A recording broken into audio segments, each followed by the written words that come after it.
the real opportunity is that none of us actually know what the customer experience is or should be, because we're too caught up in the day-to-day for what the standards used to be, just like the future of work. It's just whatever was yesterday, we're just trying to iterate. We get caught up in iteration instead of innovation. And my whole life is dedicated, like Maggie, my friend here that I met earlier tonight, she said, what do you do? I said, I don't even know how to answer that.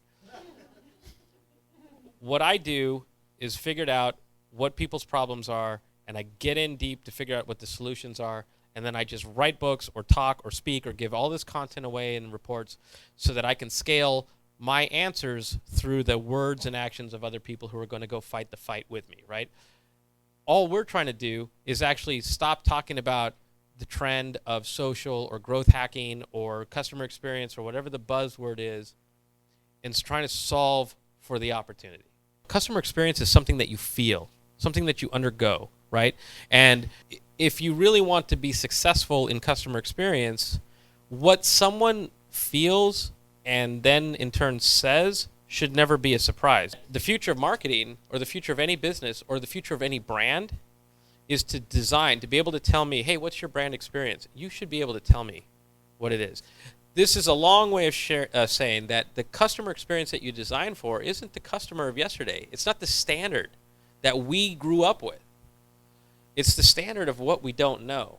The true psychology of this is the challenge it represents to first appreciate and understand and empathize with it, but also facilitate it, and then also say, well, look, there are some things you're going to need to buy, but I understand why you're doing this, so now the things that you might buy are going to be held to this standard, and you're going to talk about it in the same way. But that's experience architecture.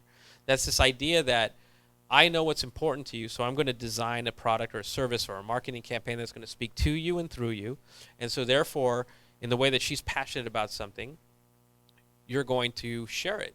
It's an experience designed for you, and it becomes something that's shareable. And it's a very different strategy. And to me, this is the future. It's inevitable. It's going to weed out a lot of people. You can't just suddenly change your title to experience architect. You're going to have to really think about what matters to people and why, and at their core sense of who they are, because we live in an ecosystem, right? Nobody wants to be the next Iggy Azalea. Just for a minute, that song sort of represented who they were. But then there was Kendrick Lamar's next song, right? It wasn't like us when we were kids having posters of people on the wall, or some of us, because I'm old. But all this idea of aspirational idols is momentary.